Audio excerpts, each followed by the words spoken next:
Good morning बेटा। स्वागत है आपका 12th क्लास राजनीति विज्ञान ऑनलाइन क्लासेस में। आज हम पढ़ रहे हैं खंड ब इकाई 4 पार्ट 1 भारतीय विदेश नीति की विशेषताएं एवं गुटनिरपेक्षता। बेटा अपन ने विशेषताएं कल पढ़ी। आज अपन पढ़ रहे हैं भारतीय विदेश नीति की नवीन आयाम। भारतीय विदेश नीति की विशेषताएं थी जो शांतिपूर्ण सहअस्तित्व, पंचशील के सिद्धांत, साम्राज्यवाद का विरोध, गुटनिरपेक्षता। तो वर्तमान में इसमें क्या नया बनाया है, क्या परिवर्तन हुआ है, वो आज अपन देखते हैं। भारत ने 90 के दशक से आर्थिक क्षेत्र में जो उदारवादी सुधार शुरू किए, हम सभी जानते हैं 1991 में भारत ने वैश्वीकरण को अपनाया। आज भारत की विदेश नीति का मुख्य आधार बन गया है। भारत एक तेजी से उभरती अर्थव्यवस्था है जिसकी गति और क्षमता का एक मुख्य पक्ष विदेश नीति भी है। आज भारत की गणना विश्व की तेजी से उभरती 10 अर्थव्यवस्थाओं में से एक में होती है और इसका एक मुख्य पक्ष क्या है? भारत की सशक्त विदेश नीति। भारत की विदेश नीति जो सैद्धांतिक थी, आदर्शवादी थी, वर्तमान में कैसी बन चुकी है? व्यवहारिक। और हमारी विदेश नीति की एक विशेषता निरंतरता। निरंतरता इसमें बनी हुई है, निरंतर इसमें परिवर्तन समय के अनुसार बदलाव होते रहते हैं। इसमें किसी भी समय पर आमूलचूल परिवर्तन देखने को नहीं मिले। आमूलचूल का अर्थ होता है क्रांतिकारी परिवर्तन। तो हमारी विदेश नीति में ऐसा कोई क्रांतिकारी परिवर्तन हमें कभी देखने को नहीं मिला। हाँ, इसकी विशेषता निरंतरता है। समय के साथ हमने अपनी विदेश नीति में परिवर्तन किए हैं, परिवर्तन रेगुलर होते रहे हैं। मात्र सरकार बदलने से भारत की विदेश नीति की व्यापक रूपरेखा या ढांचे में परिवर्तन नहीं होता। सरकारें बदलती रहती है, हो सकता है कभी कांग्रेस पार्टी सत्ता में आती है, कभी भारतीय जनता पार्टी आती है, लेकिन जो हमारी विदेश नीति की बेसिक सिद्धांत है वो कभी परिवर्तित नहीं होते। भारत की विदेश नीति का मुख्य उद्देश्य एक सुरक्षित और स्थिर क्षेत्रीय विकास और पर्यावरण की स्थापना करना है ताकि भारत का आर्थिक विकास अनवरत जारी रहे। तो हमारी विदेश नीति आमूल परिवर्तनकारी नहीं होकर के निरंतरता इसमें बनी हुई है और इसका उद्देश्य है सुरक्षित और स्थिर क्षेत्रीय विकास करना।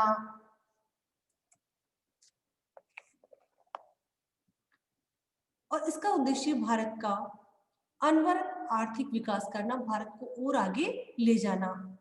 वर्तमान सरकार की विदेश नीति वसुधैव कुटुंबकम की परंपरा के अनुरूप विदेश नीति की अनुगमन पर बल देती है।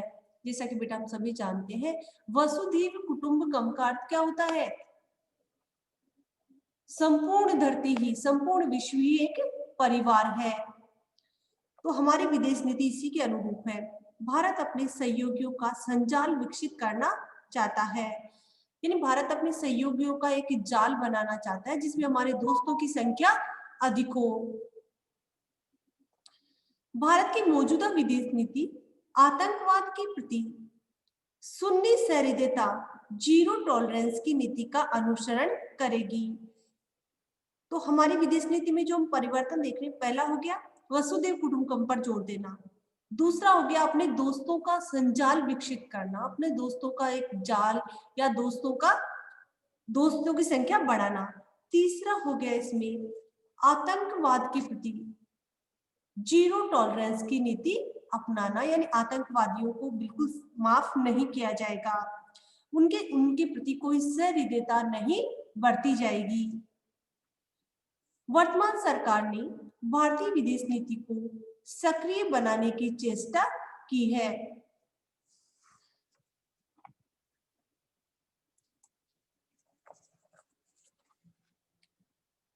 तो हमारी जो वर्तमान सरकार है, हमारी विदेश नीति को और अधिक एक्टिव बनाना चाहती है। वर्तमान सरकार एशिया और विश्व में बढ़ती हुई चीन की शक्ति से सचेष्ट है। जो भारतीय सरकार है वह जानती है कि चीन की जो प्रसारवादी नीति है, साम्राज्यवादी नीति है, वो बढ़ रही है। तो भारत को एक शक्तिशाली राष्ट्र बनाने के लिए भारत की अर्थव्यवस्था से भ्रष्टाचार, लाल फीताशाही और अवसंरचनात्मक सुधार पर विशेष बल देती है। तो भारत की जो वर्तमान सरकार है भारत को विश्व मंच पर एक शक्तिशाली राष्ट्र के रूप में उभारना चाहती है, बनाना चाहती है। और इसके लिए क्या परिवर्तन किए गए? सबसे पहला भ्रष्टाचार, भ्रष्ट आचरण, जैसे अपन कोई काम कराने के लिए रिश्वत लेते हैं या ऐसा कोई आचरण है, उसको समाप्त करना। दूसरा, लाल फीताशाही, जानबूझ करके प्रशासनिक अधिकारियों के द्वारा जो कार्य में विलंब किया जाता है, देरी की जाती है, उसी लाल फीताशाही कहा जाता है। और संरचनात्मक सुधार करना, स्ट्रक्चर में बहुत सारी कमियां हैं, उन सबको दूर करना। तो भ्रष्टाचार, लाल फीताशाही और संरचनात्मक सुधार करके अर्थव्यवस्था के विकास पर बल देना चाहती है। भारत को एक सशक्त राष्ट्र के रूप में छवि विश्व के सामने रखना चाहती है। नवीन विदेश नीति का सूत्रपात, यानी जो एक नई विदेश नीति है उसका शुरू होना।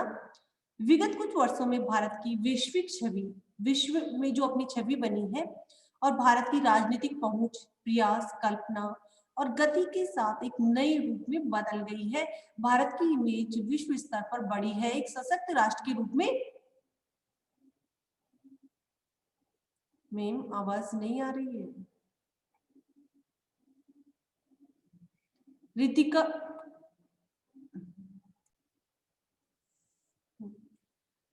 तो इसके साथ 3 बिंदु जुड़े हैं: व्यापार, संस्कृति और संपर्क। हमारी विश्व स्तर पर जो एक नई छवि बनी है, और इसमें 3 बदलाव देखने को मिले। पहले, व्यापारिक संबंध स्थापित करना, सांस्कृतिक संबंध स्थापित करना और विदेशी राष्ट्राध्यक्षों से संपर्क स्थापित करना। इसको रूपांतरकारी कूटनीति की संज्ञा दी जा सकती है। रूपांतरकारी यानी परिवर्तनकारी। तो बेटा, जो रूपांतरकारी कूटनीति है, इसमें क्या आएगा? रूपांतरकारी कूटनीति की संज्ञा किसे दी गई है? पिछले कुछ वर्षों में भारत की वैश्विक छवि में परिवर्तन आया है, उसकी पहुंच, प्रयास बढ़ी है, और व्यापार, संस्कृति और संपर्क भी बढ़ा है, और इसको रूपांतरकारी कूटनीति की संज्ञा दी जा सकती है। इन 3 वर्षों में भारत ने अनेक बाधाओं को पार किया है और अनेक उपलब्धियों को अर्जित किया है। और सबसे बड़ी अपनी उपलब्धि क्या मानी गई है? जुलाई 2015 में वर्षों से भारत बांग्लादेश के बीच जो सीमा विवाद चल रहा था, उस विवाद का सलटाना हो गया है, उस विवाद का निवारण हो गया है। इन दोनों के मध्य विवाद का मुद्दा रहे थे 162 भू गलियारे। तो इनके हस्तांतरण संभव हो गया है। कुछ गलियारे बांग्लादेश के पास चले गए और कुछ गलियारे भारत के पास। तो इस समझौते से भारत बांग्लादेश के संबंधों में आई कटुता को दूर किया जा सका। दोनों के संबंधों में जो कड़वाहट थी, ये भू गलियारे विवाद निपटाने के बाद में दोनों के मध्य जो कटुता थी वो समाप्त हो गई है। फिर 5 मूल सिद्धांत, जो हमारी विदेश नीति है, इसके 5 नए मूल सिद्धांत सामने आ रहे हैं। पहला है निरंतर वार्ता, यानी हमें निरंतर बातचीत करते रहना विश्व के प्रमुख राष्ट्र अध्यक्षों से। दूसरा है आर्थिक समृद्धि को प्रोत्साहन। आर्थिक समृद्धि का अर्थ क्या है? अर्थव्यवस्था का विकास, राष्ट्रीय आय को बढ़ाना, भारत की प्रतिष्ठा और सम्मान में वृद्धि, विश्व स्तर पर भारत की अच्छी इमेज बनाना, उसके सम्मान में वृद्धि करना, राष्ट्रीय सुरक्षा का समर्थन, देश हित के जो मुद्दे हैं, राष्ट्रीय रक्षा स्तर के जो मुद्दे हैं, उसका समर्थन करना, और रक्षा शक्ति में बढ़ोतरी करना, उसका विकास करना, भारतीय संस्कृति और सभ्यता की मान्यताओं को प्रोत्साहन, भारतीय संस्कृति और सभ्यता को बनाए रखना, उसकी मान्यताओं को बढ़ावा देना। ऐसे 5 मूल सिद्धांत है जो वर्तमान सरकार की विदेश नीति को प्रेरित करते हैं। तो ये 5 मूल सिद्धांत हमारी विदेश नीति को प्रेरणा देते रहते हैं। अब पड़ोस पहले की नीति, वर्तमान जो मोदी सरकार है, इनका जो विदेश नीति का एजेंडा है, उसमें क्या है? पड़ोसी राष्ट्रों को प्रमुखता दी गई है। प्रधानमंत्री बनने के बाद भारत की विदेश नीति को नवीन दिशा प्रदान करने के लिए पड़ोस पहले की नीति को अपनाया गया। वर्तमान प्रधानमंत्री जी ने सभी पड़ोसी देशों की यात्रा कर भारतीय विदेश नीति में एक नए अध्याय का सूत्रपात किया। यह भारतीय विदेश नीति की बुनियादी बदलाव को प्रतिबिंबित करता है। वर्तमान प्रधानमंत्री जी की स्वतंत्र रूपांतरकारी कूटनीति की शुरुआत देश के नजदीकी पड़ोसियों के साथ संपर्क से हुई, यानी जो पास के पड़ोसी देश है उनके साथ अच्छे संबंध स्थापित करने के प्रयास से हुई। मॉरिशस सहित सभी सार्क देशों के नेताओं को सरकार के शपथ ग्रहण समारोह में बुलाकर भारत ने अपने पड़ोसी देशों के साथ सघन संपर्क स्थापित करने का अभूतपूर्व उदाहरण प्रस्तुत किया। 2014 में जब मोदी सरकार सत्ता में आई तो जो सार्क देश है, वर्तमान में सार्क देशों की संख्या कितनी है बेटा? कमेंट में आप लिखेंगे सार्क देशों की सदस्य संख्या कितनी है, कमेंट में आप जाके लिखेंगे। ठीक है, सार्क देशों की सदस्य संख्या 8 है, हालांकि मूल रूप से 7 थी। तो इन सभी पड़ोसी देशों को शपथ ग्रहण समारोह में बुलाया गया, अच्छे संबंध स्थापित करने का प्रयास किया गया। ऐसे पड़ोसी देश जिनके भविष्य और सपने भारत देश के साथ गहराई से जुड़े हैं। इसी कड़ी में भारत की संसद द्वारा बांग्लादेश के साथ सीमा करार की पुष्टि हुई। सीमा करार यानी सीमा जो समझौता था उसकी। नेपाल के साथ पनबिजली परियोजनाओं के समझौते पर हस्ताक्षर हुए। भारत भूटानी 600 मेगावाट खोलुंगचू पनबिजली परियोजना की आधारशिला रखी गई। भारत और भूटान ने मिलकर के भूटान के अंदर 600 मेगावाट की खोलुंगचू पनबिजली परियोजना शुरू की गई। अफगानिस्तान में हमारी प्रमुख परियोजनाओं को निश्चित समय अवधि में पूरा किया गया। 24 वर्ष बाद कोलंबो जाफना रेल संपर्क को दोबारा भारतीय सहयोग से खोला गया। कोलंबो किसकी राजधानी है? श्रीलंका की। तो जो कोलंबो जाफना रेल संपर्क था उसको खोला गया सच्ची मित्रता की भावना से। भारत ने अपने संकटग्रस्त पड़ोसियों को तत्परता से सहायता दी। जो भी पड़ोसी संकट में रहा, भारत ने हमेशा उसकी मदद की। जब मालदीव गंभीर संकट से घिर गया तब एक सुचारू रूप से संचालित कार्यक्रम ऑपरेशन नीर के तहत पानी के जहाज और हवाई जहाज के जरिए वहां जल पहुंचाने वाला पहला देश था।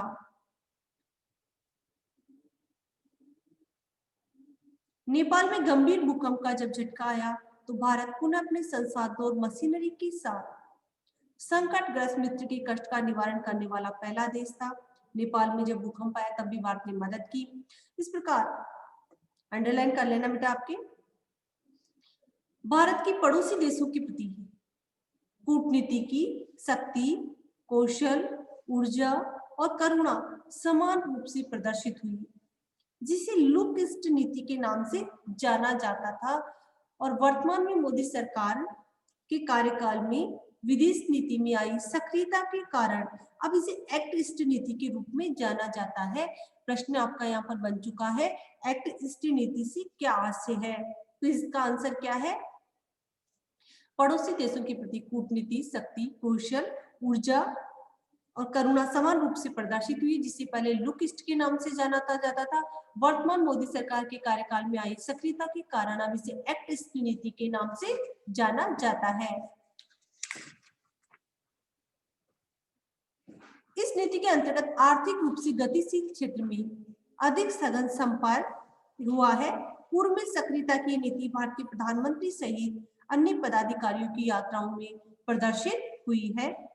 प्रधानमंत्री ने जापान, म्यांमार, ऑस्ट्रेलिया, दक्षिण कोरिया, सिंगापुर, चीन की यात्रा की। विदेश मंत्री सुषमा स्वराज वर्तमान में विदेश मंत्री नहीं है, इनका निधन हो चुका है। ये 2014 वाले कार्यकाल की बात है।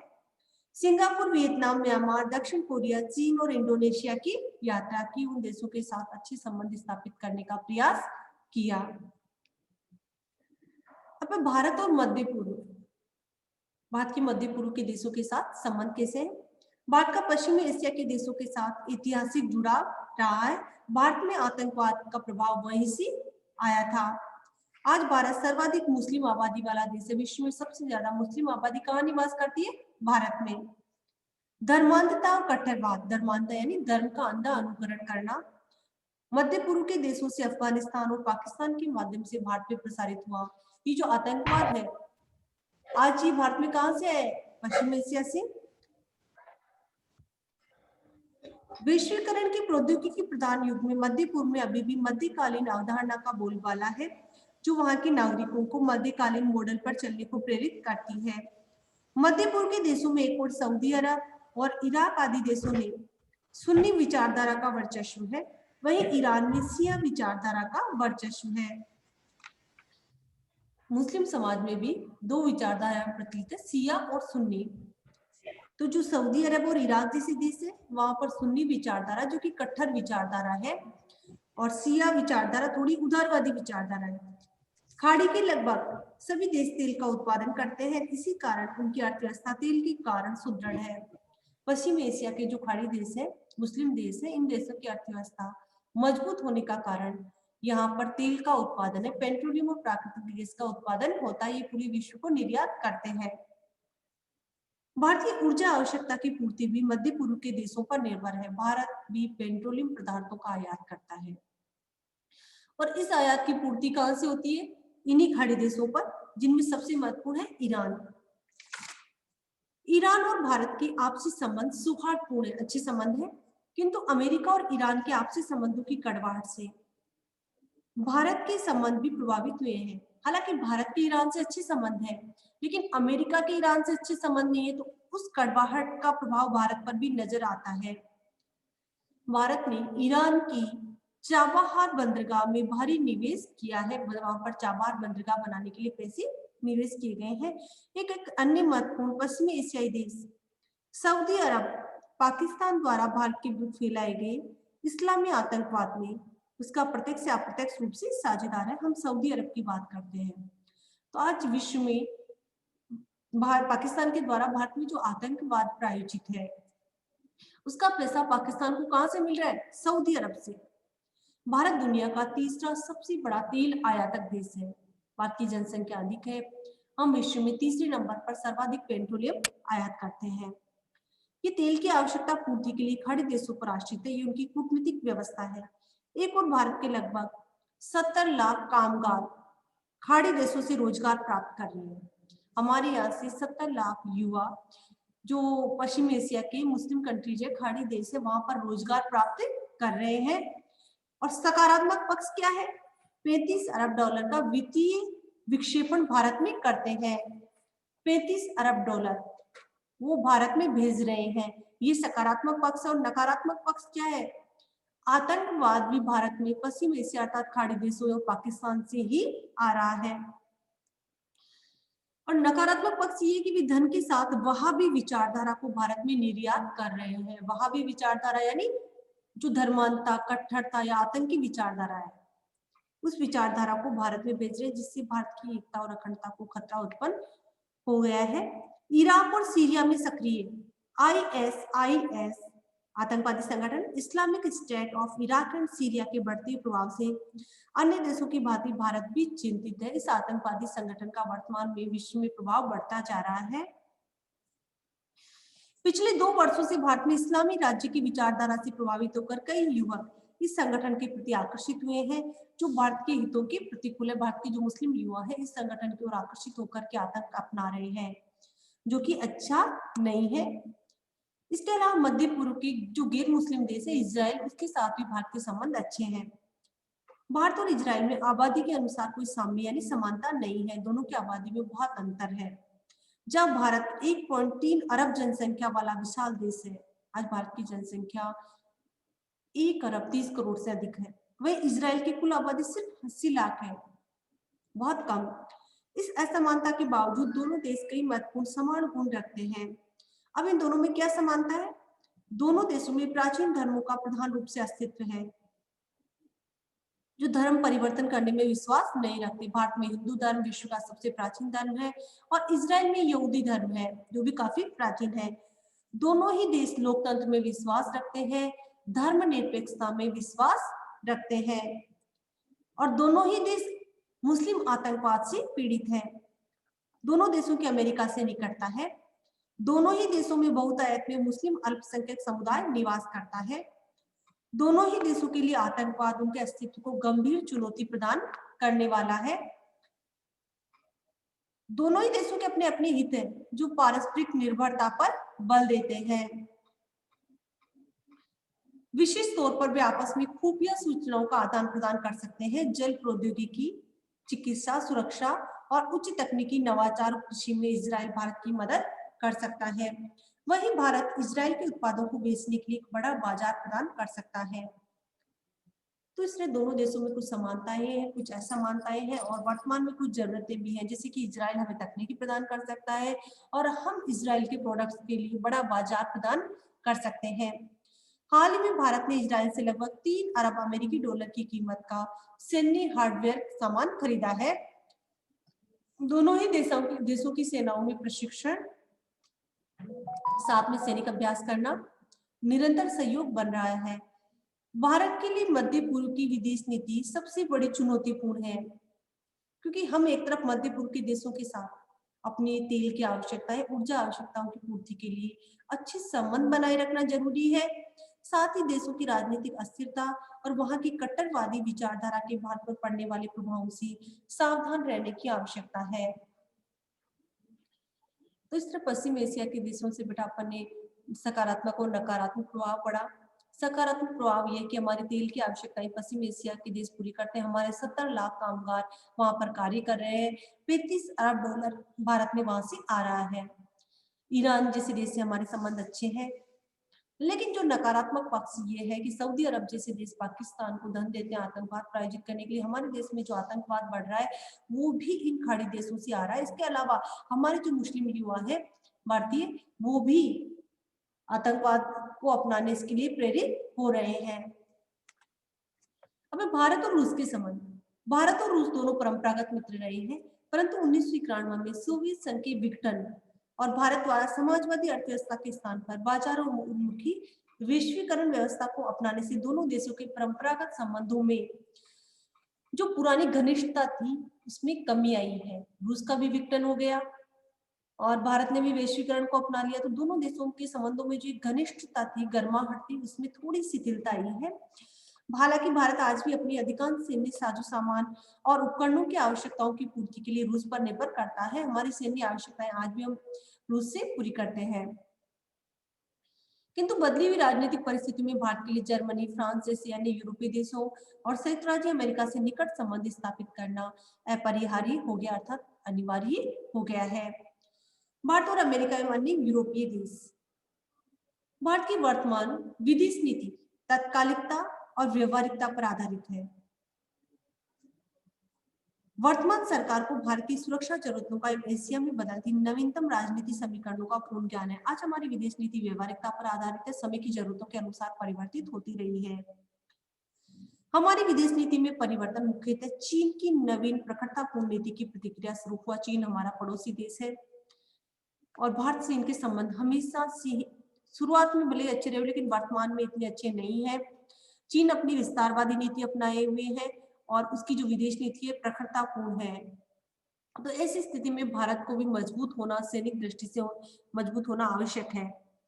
तो इस समय में जब विश्व की प्रथम शक्ति संयुक्त राज्य अमेरिका ने अपने पुनः संतुलन की विदेश नीति के पूरे पत्ते नहीं खोले हैं।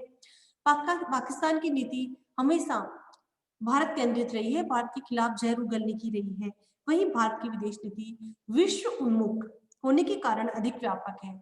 हमारा ध्यान सिर्फ पाकिस्तान पर नहीं रहता, बल्कि भारत के विकास पर रहता है, पूरे विश्व पर रहता है, किसी एक देश पर आधारित नहीं है। भारत पाकिस्तान को आतंकवाद के मुद्दे पर अलग थलग करने से काफी हद तक सफल रहा है। आज पाकिस्तान की छवि विश्व में एक आतंकवादी देश की है। वर्तमान में भारत की विदेश नीति रूपांतरकारी चरण में है। रूपांतरकारी यानी परिवर्तनकारी चरण में है, इसमें निरंतरता बनी हुई है। समय के साथ भारतीय विदेश नीति बदलती रही है। भारतीय विदेश नीति पर प्रश्न बन जाता है, भारतीय विदेश नीति की विशेषताएं बताइए। इसके अलावा गुटनिरपेक्ष आंदोलन से क्या आशय है?